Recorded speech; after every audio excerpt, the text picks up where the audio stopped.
Shelfie's Discord. Promotions. Hello, and we are live. We'll be starting soon. Just getting things set up here, and we'll be ready to go. Oh boy.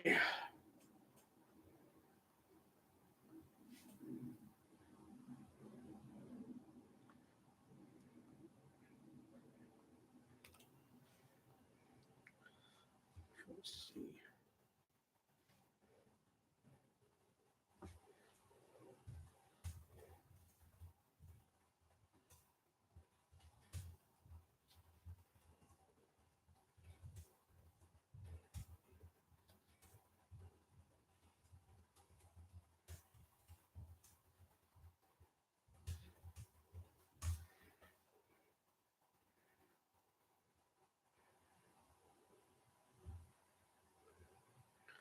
Okay.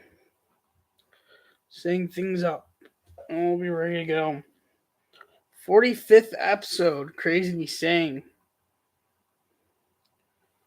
Yeah, I still have to go back and I'll fix that.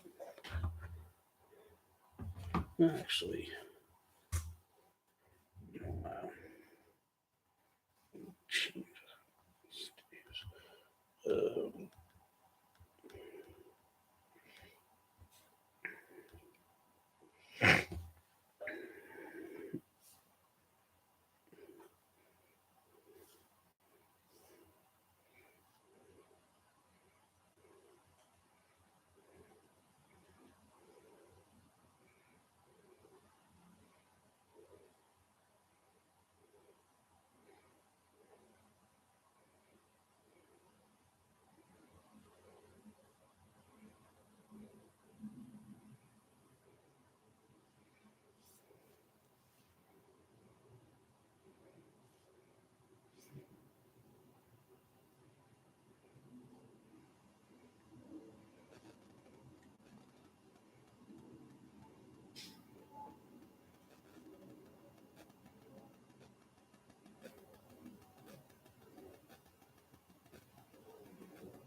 That's better.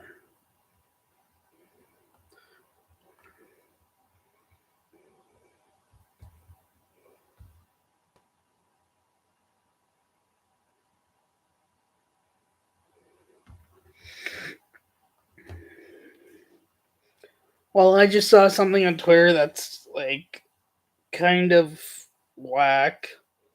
I'll actually start with that on the podcast.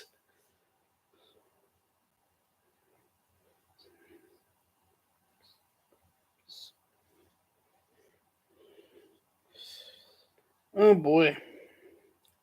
Got a lot to get into. What am I doing?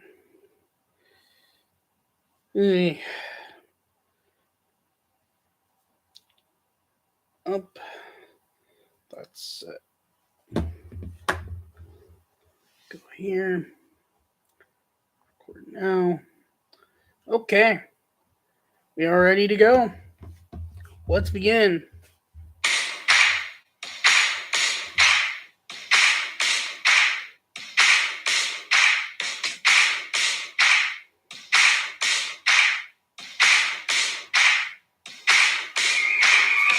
What's up, everybody? Welcome back to this week's episode of Benny and the Booth podcast. On this week's episode, we've got MLB Weekly Recap. We've got NFL news, including some big injuries that have happened recently since the last episode, and other stuff. Let's get into it. Hello, everybody. Welcome back to episode 45 of the Benny and the Booth podcast. Whoops about that. Thank you so much for the support to this point. I very much do appreciate it. It's crazy to be seeing we are at 45 episodes. We are 45 episodes into when I started this podcast way back in the beginning of October. It's crazy to absolutely think about. And even crazy that to be at the numbers I'm at, 91 subscribers on YouTube. I'm just very thankful for it and hoping to just keep it going. One update I do want to give before I get into this week's episode, I will actually be back working working at Yankee Stadium this week. So I will be there Wednesday, Thursday this week, and Sunday through Tuesday, which does include the Subway Series between Mets and Yankees of next week, meaning that next week's episode will most likely be coming out via video on an earlier upload instead of being done via stream, just because when I go to work, I have to leave for work way before I record the podcast. So I will do a re-recorded episode. I've also actually kind of yesterday sat down and learned a bit of editing, so I might maybe be able to start editing stuff on my own for videos. Maybe we'll see. But I have learned a few tricks here and there. Probably still a lot to learn, but I got in a bit of a start because basically the computer I got comes with like an editing application, so it's kind of like you just now gotta sit down. Now you just have to sit down and learn how to edit. So we'll see. I may take advantage and use that for next episode. Just really depends on timing. We'll see what happens.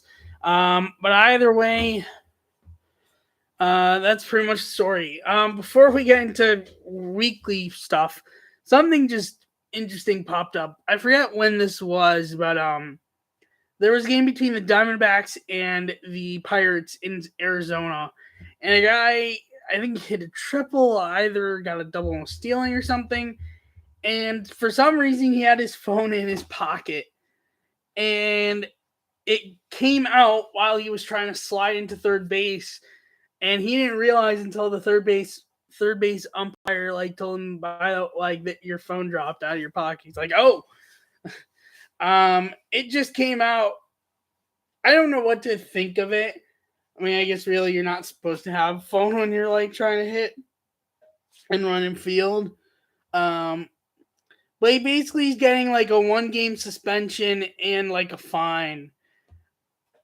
I feel like if you would have just told me he'd be getting the fine, that's one thing. I'm not sure it's really. I mean, yeah, you really shouldn't be having a phone on you while you're playing, but both a suspension I feel like might be a bit over, but I don't know, maybe I'm thinking crazy. But literally just happened moments ago, so at the time of recording, obviously, once this goes out, it'll probably be a long time after it had officially happened, but I just wanted to start with that because I just saw that just now before we got into this episode. So, MLB Weekly Recap. Going back to last Tuesday, Keibert Ruiz had a 2-homer game, solo home run in the second, and a 3-run homer in the fourth for Washington. Randall Grichuk, 5-hit, 3 RBI game, 9-run third by the Rockies. Elias Diaz, RBI double. Sam Hilliard, RBI single. Jose Iglesias, RBI single. Brendan Rodgers, RBI single. CJ Cron, 2-run double. Randall Grichuk, 3-run homer. And 16-5 win versus the St. Louis Cardinals, which ended the Cardinals' 7-game win streak, going back to before even the previous episode. That streak officially is over. Juan Soto had a game-tying solo home run as his first home run as a San Diego Padre, and ended a 26 scoreless inning streak, also going back to last episode, that ended that day. Padres ended up winning on a Manny Machado walk-off 3-run homer 7-4 over the Giants. That's from Tuesday.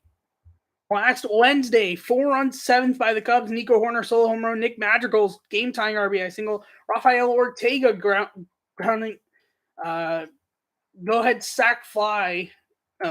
Madrigal was game-tying. Ortega was go-ahead sac fly. Scoring PJ Higgins. Ian Happ RBI single. And 4-2 Cubs win versus the Nationals. Yeah, Nationals. 6-run third by the Padres. 6-run third, Manny Machado 2-run double. Brandon Drury grand RBI single. Jake Cronenworth game tying RBI single. Trent Grisham RBI single. Austin Nola RBI force out. And 7-run sixth, both were by San Diego. Brandon Drury go ahead 3-run homer. Ha-Seong Kim RBI double. Trent Grisham RBI single.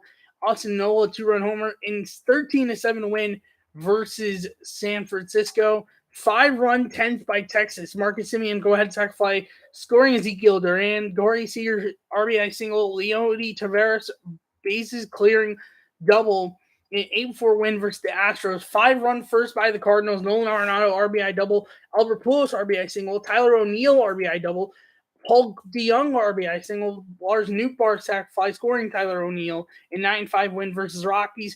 With 2-run double in the second inning, Francisco Lindor has recorded the most RBI by a Met shortstop in franchise history for one season, 82, passing Jose Reyes, who had 81 in a 10-2 win versus Reds, and Vaughn Grissom with his first major league home run, a 2-run homer in his debut and third at bat of the game in the 7th and 8-4 Red Sox win over and Braves win over the Red Sox.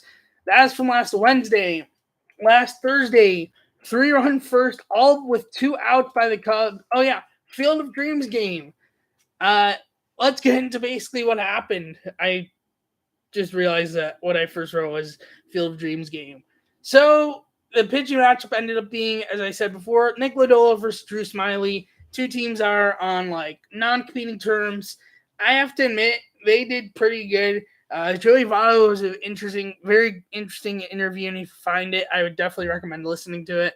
They did some other good interviews as well. Freddie Jenkins threw the first pitch to Johnny Bench before the game, but it was honestly a good job. It was actually in memory of the actor of Shoeless Joe Jackson, who had passed away. I think it was May of this year or something, some month recently.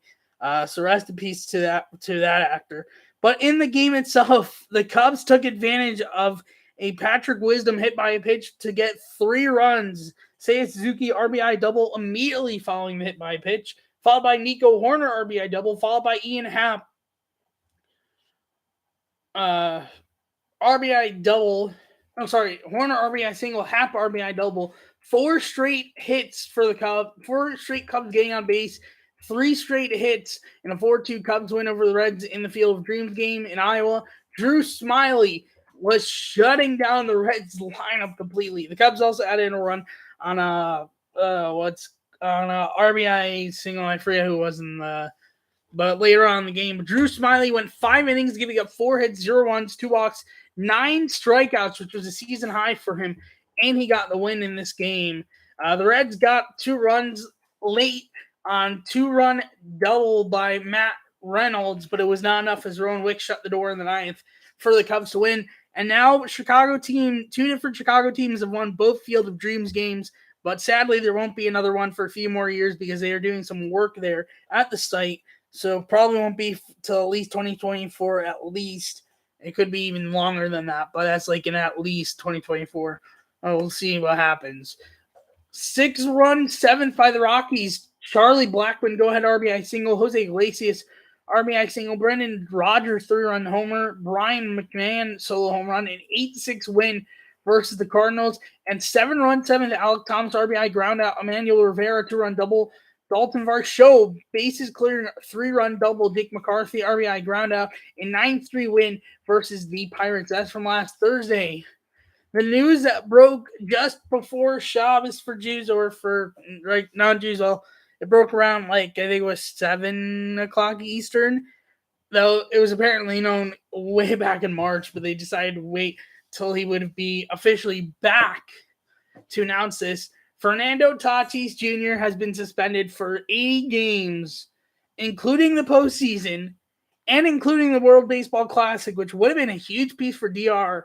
But he sadly will not be able to participate for taking performance enhancement drugs, specifically Clostebol or something like that. I forget the exact name. He apparently lied about what he was using them for. I thought at first maybe it had to do with his injury. It seems maybe it was, maybe it wasn't. Like, it's not really clear what was really, or what it was used for, but he definitely used it, and he's suspended for 80 games, which will be at least till next, at least definitely through next year, and it could be through May. But then again, with the postseason, that could factor into how long into next year, because he will be out for the postseason. World Baseball Classic won't be factored into the suspension. It's just he automatically will not be able to be in the World Baseball Classic for the Dominican Republic, which is a tough loss for the DR. But right now they look to have actually, per what I saw, if it's true, I don't know if it's like 100% true. It's like, but if what I saw is true of people that have confirmed that they will be participating in the World Baseball Classic for the DR. Well, I gotta find this now. Was it this?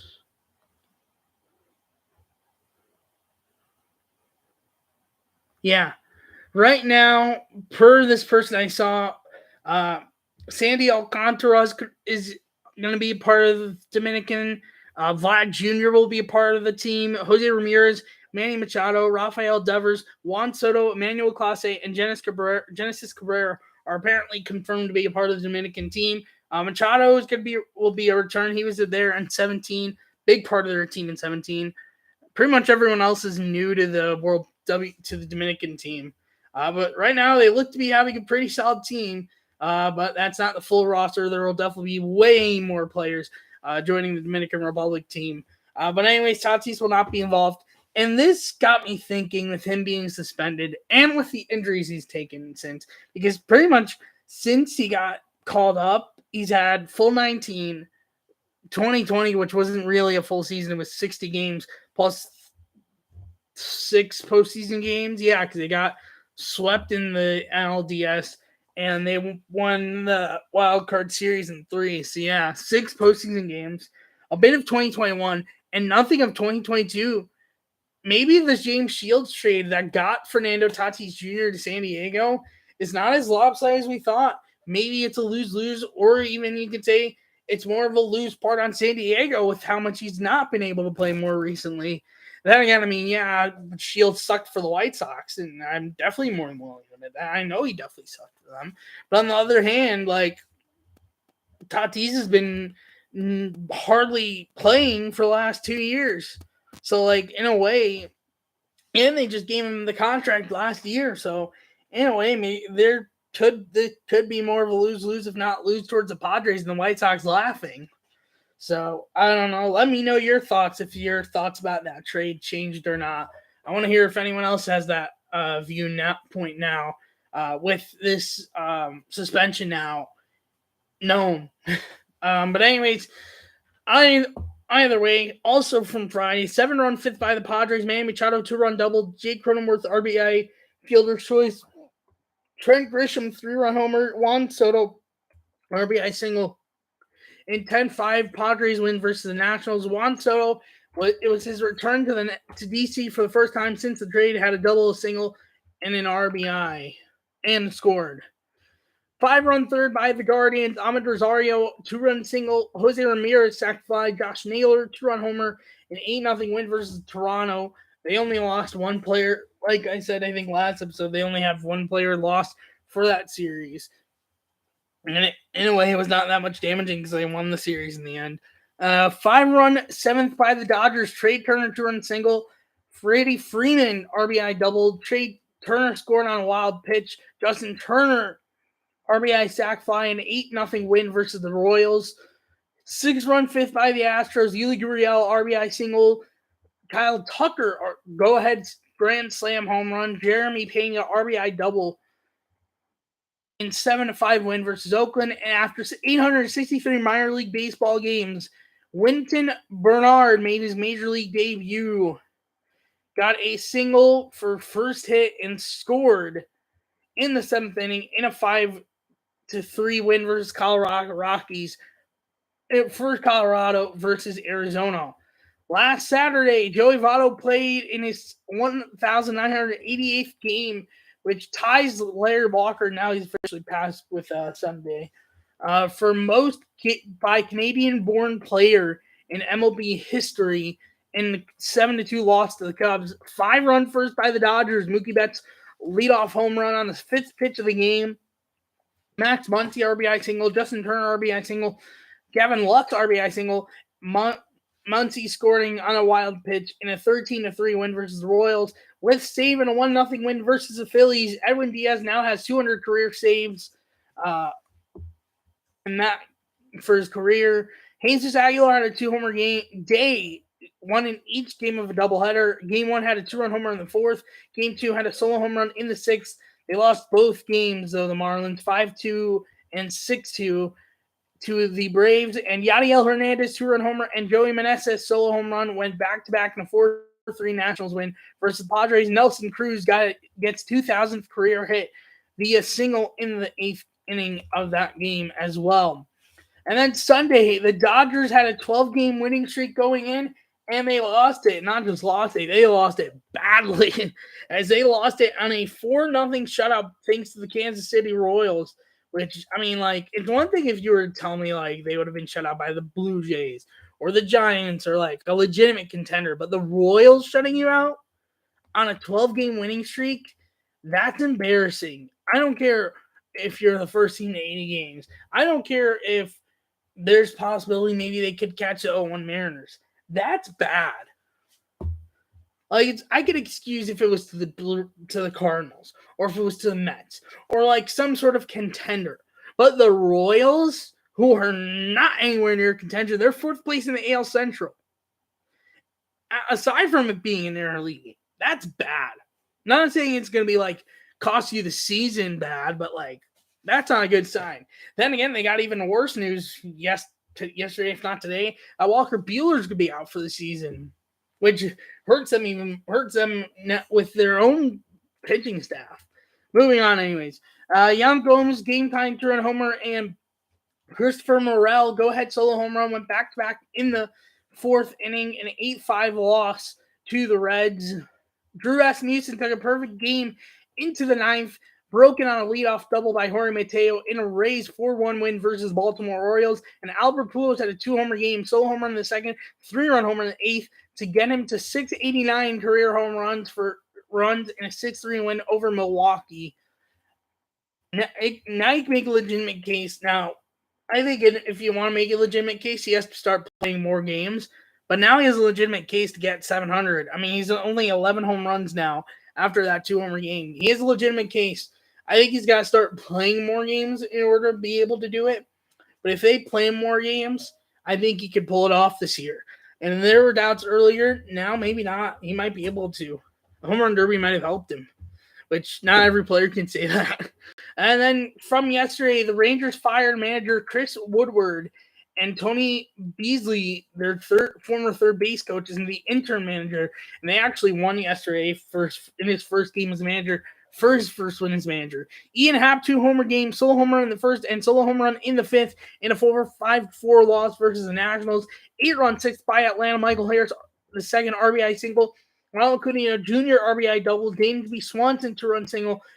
Matt Olson RBI single. Travis d'Arnaud 3-run homer in a 13-1 win versus the Mets. 1 second. William Contreras, solo home run, and Eddie Rosario solo home run went back-to-back in the 2nd. Darren Ruff, first baseman from the Mets that they got at the deadline, pitched in this game, going 2 innings, giving up 1 hit, 0 runs, 0 walks, 0 strikeouts. And then Jonathan Scope, go-ahead solo home run, and Kerry Carpenter solo home run, and his first major league home run went back-to-back in the 6th in a 7-5 win versus the Guardians in game 2 of a doubleheader. The Guardians won the first game of that doubleheader. And that is the headlines of this week's MLB Weekly Recap. Now for the standings update.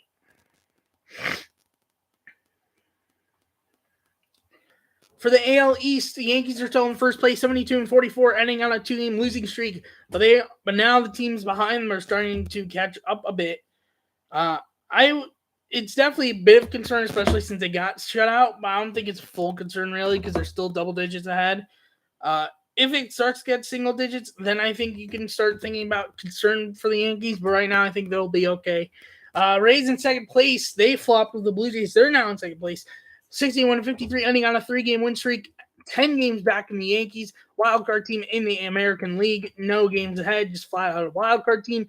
Followed by the Blue Jays 61-53, ending on a 2-game losing streak. 10 games back in the division. Same situation in the AL wildcard, followed by the Orioles 60-55, ending on a 1-game win streak, 11.5 back in the division, 1.5 back in the wildcard, followed by the Red Sox 57-59, ending on a 1-game win streak, 15 games back in the division, 5 games back in the wildcard. That's the AL East. For the AL Central, the Guardians in first place, 62-54, a 1-point run, a 6-game win streak, ending on a 1-game losing streak, followed by the Twins 59-55, ending on a 1-game win streak, 2 games back in the division, 2 games back in the wild card, followed by the White Sox 60-56, ending on a 4-game win streak, 2 games back in the division, 2 games back in the wild card, followed by the Royals 48-69, ending on a 1-game losing streak, 14.5 back in the division, 14.5 back in the wild card, followed by the Tigers 44-78. 44-74, a 1-point run, an 8-game losing streak, ending on a 1-game win streak, 19 back in the division, and 19 games back in the wild card. That's AL Central. For the AL West, Astros still in first place, 75-42, ending on a 1-game win streak, followed by the Mariners 63-54, ending on a 1-game win streak, 12 games back in the division, a half game up in the wild card standings, followed by the Rangers 52-63, ending on a 3-game win streak, 22 games back in the division, 9.5 back in the wild card, followed by the Angels 51-65, ending on a 1-game losing streak, 23.5 back in the division, 11 games back in the wild card, followed by the Oakland Athletics 41-75, ending on a 9-game losing streak, 33.5 back in the division, and 21 games back in the wild card. There is actually news I want to talk about with the wild card this year. I'll get into that in a moment. Basically, just how it's going to work. They announced it recently, but I'm just going to wrap up the standings and then I'll get into it. But it'll make sense. Don't worry. It's not complicating. It's not as complicating as the NBA's playing format. But anyways, that's the AL standings. For the NL standings, Mets are in first place, 75-41, ending on at 1 point around a 6-game win streak, ending on a 1-game losing streak, followed by the Braves, 71-46, ending on a 7-game win streak, 4.5 back in the division, 6.5 up in the wild card standings, followed by the Phillies, 64-51, at 1 point around a 7-game win streak, ending on a 1-game win streak, 10 games back in the division, a half game up in the wild card standings, followed by the Marlins, 51-65, ending on a 1-game win streak, 24 games back in the division, 13 games back in the wild card, followed by the Nationals, 39-78, ending at 1 point around a 6-game losing streak, ending on a 1-game win streak, 36.5 back in the division, 25.5 back in the wild card. And that's the NL East, NL Central standings.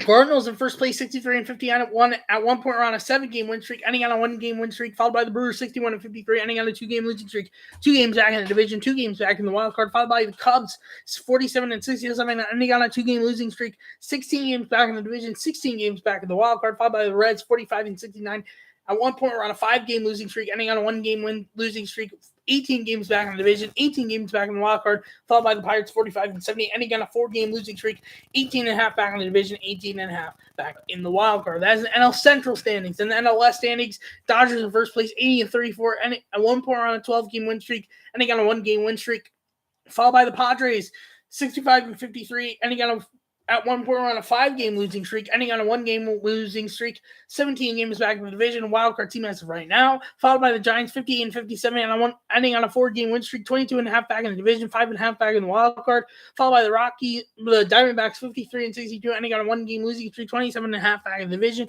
10.5 back in the wildcard, followed by the Rockies 51-66, ending on a 2-game losing streak, 30.5 back in the division, 13.5 back in the wild card. That is the general standings for the AL wild card. For the wild card standings for the AL, Blue Jays, Mariners, and Rays are the wild card teams. If the playoffs were today, below in that respective order. Below that is Orioles, Twins, White Sox, Red Sox, Rangers, Angels, Royals, Tigers, and A's. For the AL, for the NL, the teams in the wild card as of right now are Braves, Phillies, and Padres in that order. Outside in the respective order is Brewers, Giants, Diamondbacks, Rockies, Marlins, Cubs, Pirates, Reds, and Nationals. Before I get into today's schedule, they actually this week came out with how the postseason is going to work. This year being that there's another wild card team this year. So this is how it's going to work. The number one seed, as usual, is the best league record, which is obviously out of division winners. Number two is the second best division winner. Third best division winner is the 3 seed. And top wild card team would be the 4. The second best will be the 5th. And the third best will be the 6th. And that's going to be for both leagues. And how it works now is the top 2 division winner teams will automatically have into the ALDS, the LDS, I should say, and not have to play the wild card, which it used to be the top 3. Now it's only the top 2 with the adjusted format.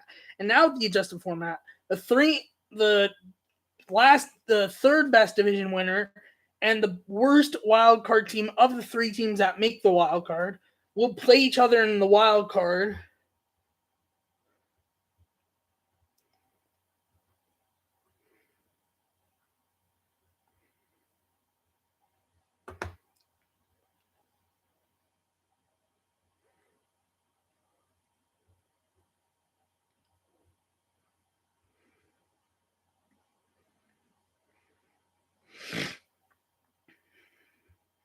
I think also now they're best of 3. The wild card and not a game. It's a wild card series. I'm pretty sure it's now best of 3 now with the adjustments. And then the 4th and the 5th, so the top and the second best wild card team face off. The winner of the last division, third best division winner, and the third best wild card spot will face the second best division winner, and the winner of the second best, the top wild card team, and the second best wild card team will face the 1 seed. That's for both leagues. I believe the wild card is now best of 3. Let me see. Hold on. I want to confirm that.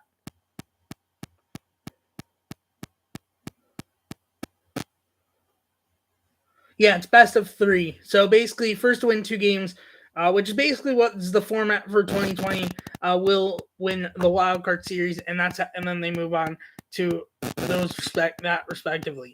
So today's schedule: Phillies at Reds at 6:40. Kyle Gibson going for the Philadelphia. TJ Zeich going for the Reds. Padres Marlins at 6:40. Sean Maya going for San Diego. Edward Cabrera going for Miami. Cubs at Nationals at 7:05.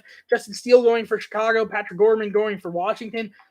Red Sox at Pirates at 7:05. Nick Pivetta going for Boston. Mitch Keller going for Pittsburgh. Rays at Yankees at 7:05. Jeffrey Springs going for Tampa. Nestor Cortez Jr. going for the New York. Blue Jays at Orioles at Blue Jays at 7:07. Dean Kramer going for Baltimore. Alek Manoah going for Toronto. Tigers at Guardians at 7:10. Garrett Hill going for the Tigers. Zach Plesac going for the Guardians. Mets at Braves at 7:20. Taijuan Walker going for the Mets. Charlie Morton going for the Braves. Royals at Twins at 7:40. Zach Greinke going for the Royals. Sonny Gray going for the Twins. Rockies at Cardinals at 7:45. Colorado, Kyle Freeland on the mound. Jose Quintana going for the Cardinals. Athletics at Rangers at 8:05. Athletics have Oakland has JP Sears on the mound. Kohei Arihara going for Texas. Astros at White Sox at 8:10. Justin Verlander going for Houston. Dylan Cease going for the White Sox. Dodgers at Brewers at 8:10. Ryan Pepiot going for the Dodgers. Brandon Woodruff going for Milwaukee. Mariners at Angels at 9:38. Robbie Ray going for Seattle. Jose Suarez going for the Angels. Just give me a second here.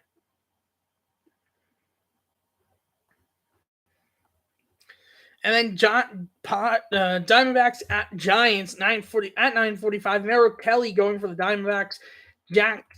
Jacob Junis going for the Giants.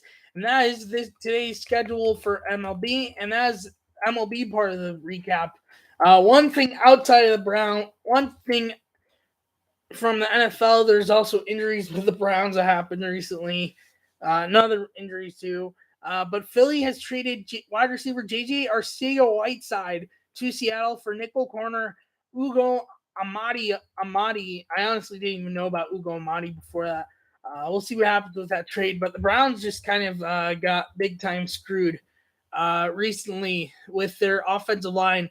As probably a lot of people that watch the NFL know, the Browns have had a very good offensive line the last few years. And, well, it just got damaged before the season because, I guess more context to this. J.C. Tretter, who they had last year, they did not bring back due to wanting to save money. And Nick Harris was going to be the starter, except he just got hurt and he's out for the year. Which was like, okay, you still have the rookie, a 7th-round pick, Dawson Dean, and the guy they pick up from Seattle, I forgot the guy's name. Well, just yesterday in practice, the 7th-rounder got hurt, and he's out for the year as well. And at this point, honestly, the Browns should just bring – the best thing is really just for the Browns to bring back Tretter. Now, look, I get that technically the thing that it's holding them back possibly from bringing back Tretter is like he apparently has some sort of controversial opinion as he's the president of the NFLPA, the player president of the NFLPA. And he apparently has controversial opinion to owners on like safety, but throw that out the door at this point. They have to bring him back. They are at a desperation point that like another injury, they could be down to like 4th-string center. They're not already to like 2nd-3rd. They could be down to 4th if things get worse in the injury department. Like they have to bring back Tretter now. Like no plan C, no plan D, no like this is what they need now. Before Deaton, I can be fine. Give a rookie a chance. I mean, I know they got the guy from Seattle who would probably start, who's probably going to start over him anyways, but now get Tretter back now. At this point, you got to bring him back. And that's all I have to say on it. That's all for the NFL, and that is this week's episode of the podcast. Let's wrap it up.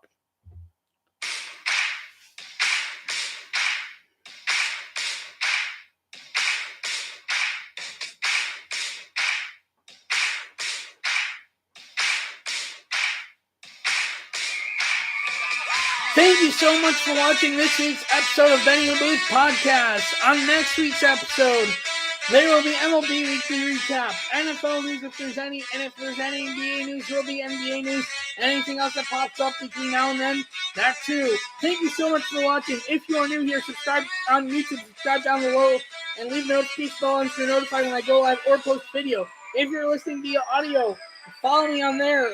Leave a notification bell on so you're notified when I post on there, which is pretty much usually soon after I post on YouTube, and leave a review. Thanks for watching. I will see you next week, which will be a video.